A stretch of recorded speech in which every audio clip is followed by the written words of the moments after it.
Amis madrilènes, franchement les pauvres, je vous plains tous, vous avez sûrement dû passer l'une des pires soirées de votre vie, le pire samedi de votre vie, mais n'ayez aucune inquiétude, j'ai quelque chose pour vous réconforter. Si vous avez le moindre souci pour ce soir, voici le numéro vert qui s'affiche ici à l'écran, qui va pouvoir vous aider à aller mieux pour vous confier à quelqu'un. Voici petit tips pour le retenir, donc 6976 c'est le numéro pour appeler quelqu'un, donc tutoriel pour bien le retenir pour à l'avenir, hein, évidemment. 69, pas compliqué à retenir, c'est ce que vous prenez quasiment à tous les matchs. Et pour retenir 76, c'est très simple, donc vous prenez le chiffre de base que vous retenez bien, 69, et vous faites plus 7, et on obtient 76. C'est également le nombre de points d'écart qu'il y a entre le Barça et le Real en Liga cette saison. En même temps, vous aussi, vous le faites exprès, hein, on peut pas trop vous aider à ce niveau-là. Hein. Qui vous a demandé d'aller perdre contre une équipe qui a le sponsor du Poussin Piou sur son maillot?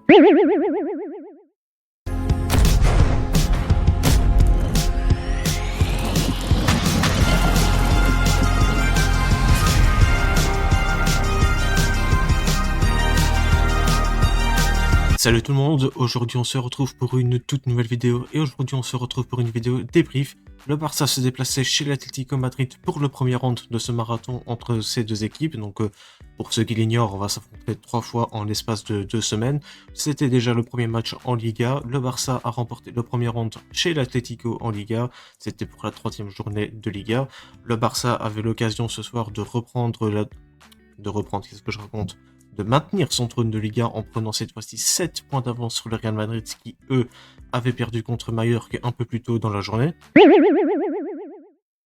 Et je vous avoue que plus le temps avançait durant le match et plus j'avais quelques frayeurs parce que à certains moments on était à plus de la 80e minute et le tableau d'affichage affichait toujours un but partout. Donc j'avais peur que le Barça fasse le faux pas, mais le Barça a réussi à faire ce qu'il fallait faire en fin de rencontre. On va en parler juste après. Comme d'habitude, on va faire mi-temps par mi-temps parce que pour moi, les deux mi-temps ont été différentes à cause d'un énorme fait de jeu. On va en parler après aussi. Mais comme d'habitude, dans un premier temps, voici le 11 de départ qui a débuté la rencontre. Et je vous avoue que de d'entrée de jeu, j'ai été surpris par Hansi Flick. Parce que déjà, pour la défense, c'est une première grosse surprise. Araujo titulaire en tant que latéral droit. Moi, je vous l'avais dit à l'avant-match, je m'attendais à voir Eric Garcia aligné à ce poste-là. Eric Garcia qui de coup était quand même aligné, mais cette fois-ci au milieu de terrain avec Pedri pour faire le double pivot. Je m'attendais à voir Bernal à ce niveau-là. Et aussi la présence de Dani Olmo en tant que numéro 9, donc il a joué faux 9 sur cette rencontre. Je m'attendais plutôt à voir Lewandowski, même peut-être Ferran Torres, hein, mais moi je voulais Lewandowski. Et donc du coup, Hansi Flick nous a un petit peu surpris à ce niveau-là. Il a voulu tester quelque chose de différent. Ça n'a pas fonctionné tant que ça en première mi-temps. Mais la finalité, c'est que le Barça s'est imposé sur cette rencontre. Donc avant qu'on parle un peu plus en détail de cette première mi-temps, déjà, premier détail à souligner, c'est que l'Atlético Madrid avait aligné une équipe B. Ils avaient complètement fait tourner l'effectif. Je pense qu'il y avait 2-3 titulaires de présence sur le terrain. Donc il y avait Koke, Griezmann et Simeone, et évidemment Musso, parce que c'est le gardien qui remplace Oblak qui est blessé. Mais si pas, en dehors de ces 4-là, c'était l'équipe B qui était alignée sur le terrain. Tous les cadres étaient au repos. D'ailleurs, la plupart d'entre eux ne sont même pas rentrés en jeu. Je pense que le seul cadre qui est rentré en deuxième mi-temps, encore je ne sais pas si on peut appeler ça un cadre, c'était Sorloth. Et je pense que sur le reste... Ah oui, et Jiménez aussi. Je pense que c'est un cadre de cette équipe. Mais si pas, pour le reste, c'était soit des jeunes qui sont montés, ou soit des remplaçants. Donc... l'Atlético n'a pris aucun risque avec ses joueurs phares. Donc du coup, le Barça fait, je trouve, une bonne entame de match. Donc pour moi, les 15 premières minutes étaient correctes pour le FC Barcelone. On arrivait à étouffer l'Atlético Madrid dans sa partie de terrain. Ils n'arrivaient pas du tout à ressortir. Le Barça récupérait bien les ballons. Le pressing, je trouvais qu'il était bien. Il n'était pas parfait, mais il était bien. On avait un Lamine Yamal qui était en jambes avec Fermin. On a eu pas mal de combinaisons entre les deux. Ça combinait beaucoup avec Lamine et Fermin Lopez. Ils ont eu pas mal de situations où ils auraient pu partir en face à face, mais il y a eu souvent des mauvais choix. On va en parler juste après. Rashford aussi qui était chaud sur l'entame de match. C'était pas mal, il était en jambes. On voyait qu'il avait de l'envie. Aujourd'hui, ça change un petit peu parce que ces derniers temps, il était plus sur une phase où il montait sans aucune envie. Il était nonchalant sur certaines choses. Il n'est pas non plus redescendre.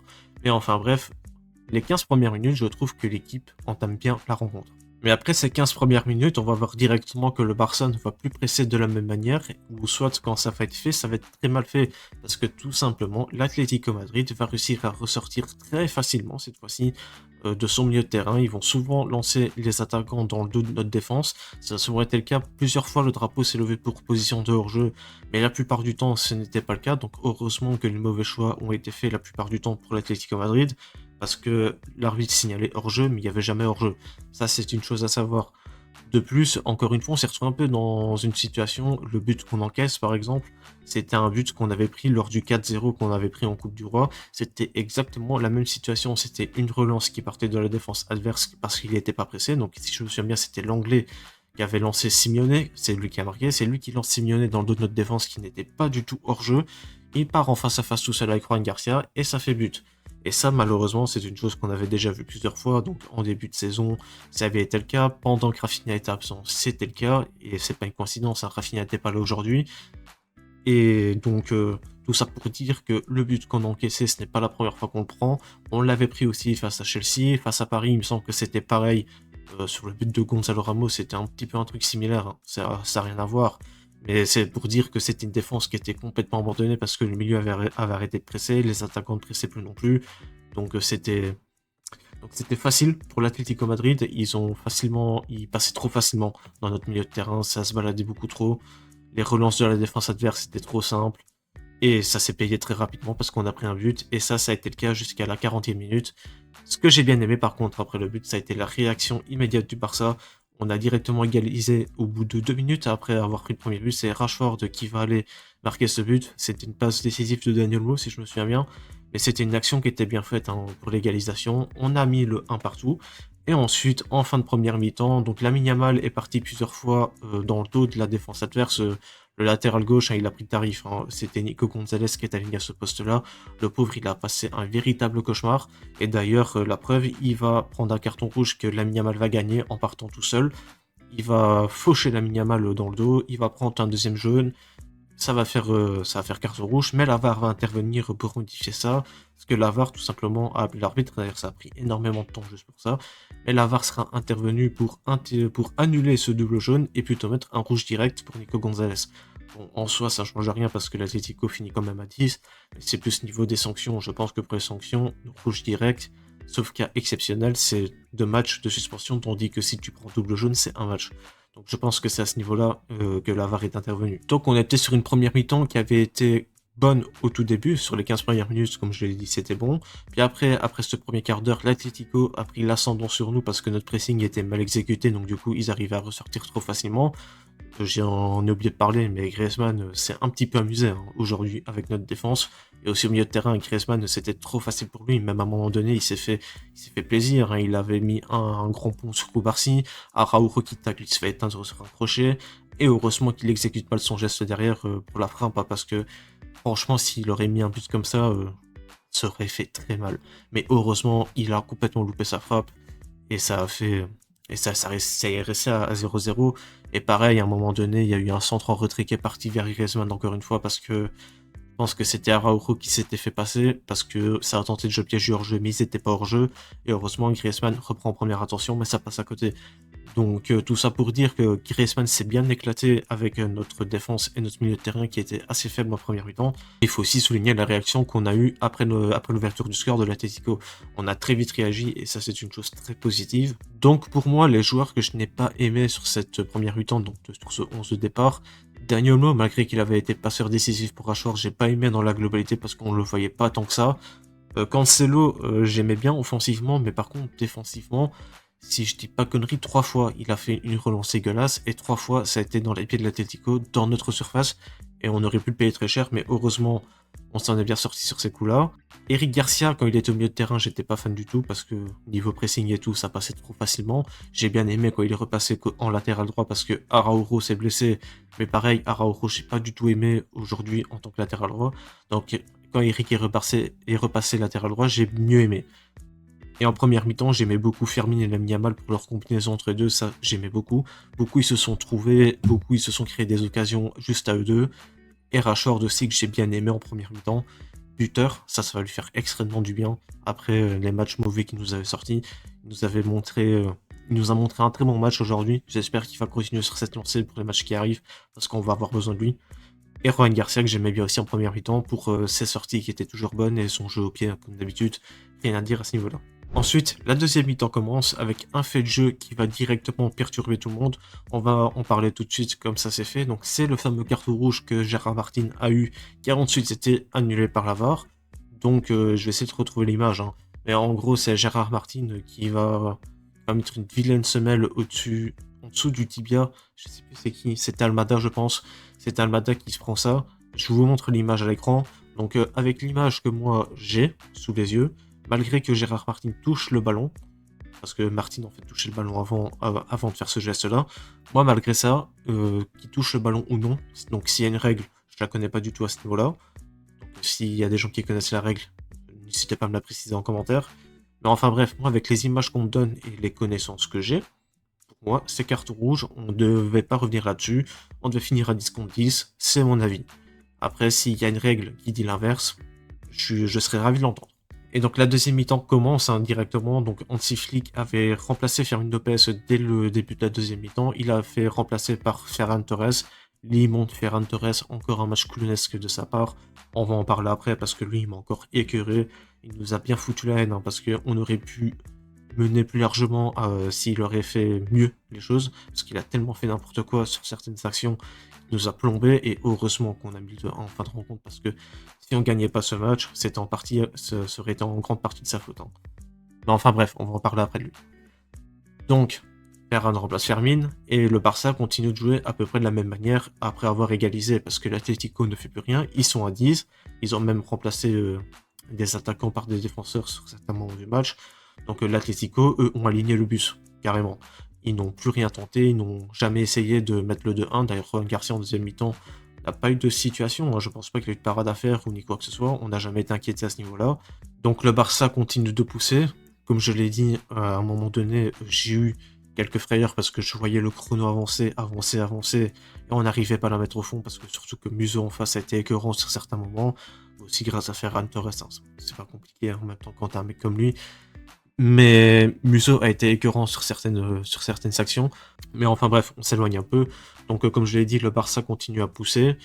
On a eu beaucoup de frappes, hein. On a tiré plus de 20 fois. Je pense qu'à un moment donné, les stats ont été affichés à l'écran. Je pense qu'on avait 22, 23 tirs, un truc du genre. Je ne sais plus exactement. On n'était pas loin des 25 tirs. Je pense qu'on était proche des 30. En vrai, j'en sais rien. Mais en tout cas, la deuxième mi-temps a été une nette domination de la part du Barça. L'Atlético a bien défendu tout le long, il faut le dire. Ils sont très forts à ce niveau-là. Quand il faut aligner le but et qu'il faut défendre, ils savent le faire. D'ailleurs, le but qu'on va mettre, c'est un but de Lewandowski qui sera rentré en cours de jeu. C'est un but complètement gag, hein, mais encore une fois, c'est un but qu'il faut mettre. Il l'a mis. Il était bien placé à ce moment-là. Donc c'était Cancelo qui avait éteint la défense de l'Atlético. Il avait fait un festival à ce niveau-là. Il a frappé, Mousseux le capte, et ça revient sur le torse de Lewandowski. Il a le réflexe de faire ça avec son torse, et c'est rentré dans les cages, ça a fait 2-1, et la victoire était quasiment scellée à ce moment-là. Bon, je vais peut-être chercher de la petite bête, mais sur l'ensemble, le match du Barça a été bon, et ça c'est en grande partie grâce aux cartes rouges, mais j'ai quand même envie de dire que je suis assez déçu, parce qu'en fait je m'attendais quand même à un meilleur visage de la part de l'équipe, surtout qu'en face, c'était l'équipe B de l'Atlético, donc on devait montrer beaucoup plus que ça, beaucoup mieux. Donc j'étais un petit peu déçu à ce niveau-là. Dans l'attitude, après le premier quart d'heure, donc notre pressing qui était pas bon, ça j'avais pas aimé du tout. D'ailleurs le but qu'on avait pris à ce moment-là, c'était logiquement mérité. Mais comme je l'ai dit, je souligne aussi la bonne réaction qu'on a eue juste derrière. Mais je pense qu'on aurait dû faire mieux. Après, ça reste un match à l'extérieur, hein. Quoi qu'il arrive, ça reste un match chez l'Atlético Madrid, c'est jamais facile. Donc j'ose imaginer qu'en Ligue des Champions, ce sera complètement différent. Mais ce sera différent pour eux, mais ce sera aussi différent pour le Barça, parce qu'on sait très bien que le Barça, au Camp Nou, cette saison, c'est une véritable forteresse. 15 ou 16 matchs là-bas, 0 défaite, que des victoires, aucun match nul. Donc j'y crois pour le match au Camp Nou, je pense que ce sera complètement différent. Je pense qu'on aura le dessus sur ce match aller au Camp Nou, et par contre le match à l'extérieur au retour, ce serait peut-être différent en fonction du match, en fonction du score du match aller. Mais voilà, donc tout ça pour dire que j'étais un petit peu déçu, parce que je m'attendais à beaucoup mieux. Parce qu'à certains moments, on a fait pas mal de fois des mauvais choix, où on a trop tardé, soit à tirer, entrée de surface, ça tardait trop, donc du coup c'était fermé devant, et il fallait trouver une passe, soit vers les ailiers, ou soit vers le milieu de terrain. Donc on a un petit peu tardé sur certaines actions, et comme je l'ai dit, je pense qu'on aurait pu faire mieux. Bon, maintenant on va directement passer au top et flop de la rencontre. Donc on va directement commencer par les flops, comme d'habitude. On va directement commencer par celui qui m'a le plus tendu de la rencontre, alors qu'il a joué qu'une mi-temps. Mais il m'a tellement énervé sur la rencontre, avec tout ce qu'il a fait, tout ce qu'il a tenté. On va directement passer à lui comme ça c'est fait. Donc bien sûr, je parle de l'immonde Ferran Torres, qui aura fait une rentrée digne d'une école de cirque. Il aura eu 3 grosses situations qu'il aura foiré à lui tout seul, donc normalement le 2 on aurait dû le mettre depuis longtemps avec lui, hein, mais bon, après il y a eu des grosses parades de Musso, il faut aussi le savoir que Musso était exceptionnel, mais il y a eu 3 grosses occasions, il aurait dû en mettre une au bout d'un moment. Il y a eu 2 frappes où c'était 2 reprises où c'était bien capté par Musso, ça à ce niveau-là, comme je l'ai dit, on peut pas lui en vouloir, mais à un moment donné, par contre la 3e grosse occasion qu'il a ratée, et ça pour moi c'est inacceptable, c'est à un moment donné où t'as Cancelo qui fait un festival sur son côté, il fait un centre en retrait, ça vient sur Ferran Torres, au lieu de la reprendre directement comme elle vient de frapper en première intention, qu'est-ce qu'il fait? Il te fait un contrôle à la con, et puis après derrière il t'envoie une frappe de merde, hein. Clairement c'était hyper mou, et ça a été capté par Musso. Aussi, à un moment donné, on est sur un 2 contre 3, je pense, où c'est Lamine qui lance l'action. Lamine veut le lancer en profondeur, il n'a pas anticipé que Lamine elle lance en profondeur, et donc du coup, il n'a pas bougé, parce que c'est pas venu dans ses pieds, donc du coup... En fait, c'est simple avec lui, hein. Si la balle ne vient pas droit dans ses pieds, ou s'il n'est pas capable d'anticiper un truc simple, bah, c'est perdu avec Ferran Torres. Donc, sacré match clownesque de sa part. Pour moi, c'était plus nul aujourd'hui. Raouro, non plus que je n'ai pas aimé, parce qu'il n'aura pas eu l'impact qu'il a eu sur les derniers matchs récemment, avant la trêve. Il avait été bon contre Newcastle, il avait été bon contre le Rayo. Aujourd'hui, malheureusement, ça n'a pas été le cas. En plus de ça, il sort blessé à la première mi-temps. Ça a été très compliqué pour lui, j'ai pas aimé du tout. Sur son côté, il a pas mal subi. Nico Gonzalez, quand il monte à l'attaque, c'était très compliqué pour Arauro. Et même sur le plan offensif, il a pas apporté tant que ça. Sur les phases arrêtées, je pense pas qu'on l'a trouvé une seule fois non plus. Donc ça a été un match très compliqué pour Arauro. Je l'enterre pas pour autant, parce qu'il a fait 3 bons matchs. Parce qu'il fait un mauvais match qu'il faut de nouveau l'enterrer. Malheureusement, il se blesse derrière, donc on verra si c'est grave ou pas le concernant. Mais aujourd'hui, il est passé à côté. J'avais mis aussi dans mes flops Dani Olmo en première mi-temps, mais en deuxième mi-temps, j'ai beaucoup mieux aimé ce qu'il a proposé. Quand il est repassé numéro 10, je trouve que ça a été beaucoup mieux. Il a eu pas mal d'actions avec Lamine Yamal aussi, lui aussi. Hein. Et il a aussi fait un magnifique contrôle dans la surface, là où il avait trouvé Ferran Torres et que Musso avait capté derrière. Mais Dani Olmo, en deuxième mi-temps, j'ai beaucoup mieux aimé, et dans l'ensemble, on peut pas non plus dire qu'il a fait un mauvais match, parce que si je me souviens bien, c'est lui qui est passeur décisif pour Rashford en première mi-temps, donc il a les stats qui parlent pour lui, et sa deuxième mi-temps, je l'ai trouvé beaucoup meilleur par rapport à la première. Cancelo, pareil, hein, comme j'ai dit, moi, ce qui m'a dérangé, c'est ses relances en première mi-temps, mais sur la globalité, il a fait un excellent match offensivement, il a été monstrueux. Voilà, donc en première mi-temps, j'avais mis Olmo et Cancelo en flop, mais cette fois-ci, je les enlève, parce que pour moi, leur deuxième mi-temps était nettement au-dessus. Ensuite, concernant mes tops, je viens tout juste de les énoncer, hein, donc Olmo et Cancelo, j'ai très bien aimé, sur la globalité, ça a été très bon. Rashford, buteur, il a été en jambes en première mi-temps, il est un petit peu redescendu en deuxième mi-temps, mais sur la globalité, c'était très encourageant. Je pense que ce but va lui faire énormément de bien. J'ai bien aimé Pedri, même s'il était un peu trop seul au milieu de terrain. C'était très compliqué sur certains moments, mais sous pression, il était encore une fois excellent. À aucun moment, je l'ai vu perdre la balle stupidement, qui a lancé des situations pour l'Atlético Madrid. Donc même si ça n'a pas été un match fou de sa part, j'ai bien aimé ce qu'il a proposé malgré tout. Lamine Yamal et Fermin Lopez, j'ai très bien aimé aussi pour ces deux-là. Pourquoi je mets les deux en même temps? Parce que j'ai surtout aimé leur combinaison ensemble. Ça a beaucoup combiné à deux, et ça j'ai très bien aimé. Et Lamine, hein, en deuxième mi-temps, qu'il a essayé de tout faire tout seul parce que Rashford était sorti vers la 60e, je pense, quand Lewandowski était rentré. Donc c'était un peu le leader offensif, il a essayé de montrer des choses. Ça n'a pas été très concluant, mais il aura fait pas mal de choses. Marcy Martin, en deuxième mi-temps, ils ont été très tranquilles aussi. Donc rien de plus à dire pour les deux là. Ils n'ont pas été inquiétés tant que ça. Et Rohan Garcia, évidemment, toujours pareil, toujours des bonnes sorties. Son jeu au pied, comme d'habitude, il est exceptionnel. Et bien sûr, dans les entrants, j'ai bien aimé Bernal, qui a fait pas mal de choses intéressantes. Malheureusement, lui aussi est sorti sur blessure. J'espère que ce n'est pas du tout grave, parce que ça, par contre, ce serait une énorme perte encore. Lewandowski qui aura fait une magnifique entrée. De toute façon, c'est lui qui est le sauveur du jour. Dans le jeu, j'ai pas trouvé qu'il était si mauvais que ça. Il a apporté un petit peu. Et il a mis le but de la victoire, même si c'est un but gag. C'est lui qui nous sauve aujourd'hui. Il a fait ce que Ferran Torres n'a jamais été capable de faire depuis plus de 10 matchs. On est plus proche des 20 matchs que des 10. Mais Lewandowski, encore une fois, bien placé au bon moment, même si c'est un but gag. Il l'a mis, il fallait le mettre, et c'est lui qui nous offre les 3 points ce soir. Donc c'est terminé pour ce débrief. N'hésitez pas à me donner votre ressenti dans les commentaires, comme d'habitude ça m'intéresse beaucoup. N'hésitez pas non plus à me donner votre avis sur le carton rouge de Gérard Martin. Donc je vous ai donné le mien tout à l'heure, n'hésitez pas à me donner le vôtre. N'hésitez pas à liker cette vidéo, à vous abonner en activant la cloche de notification pour ne manquer aucune de mes vidéos. Comme d'habitude, mes réseaux sociaux apparaissent ici à l'écran et sont disponibles dans la description. On se retrouve pour l'avant-match contre l'Atlético, cette fois-ci en Ligue des Champions. Si je me souviens, on joue mardi contre, donc ce sera pour lundi. Donc on se retrouve dès lundi pour l'avant-match contre l'Atlético en Ligue des Champions, mais cette fois-ci ce sera au Camp Nou. Je vous dis à la prochaine. Salut tout le monde.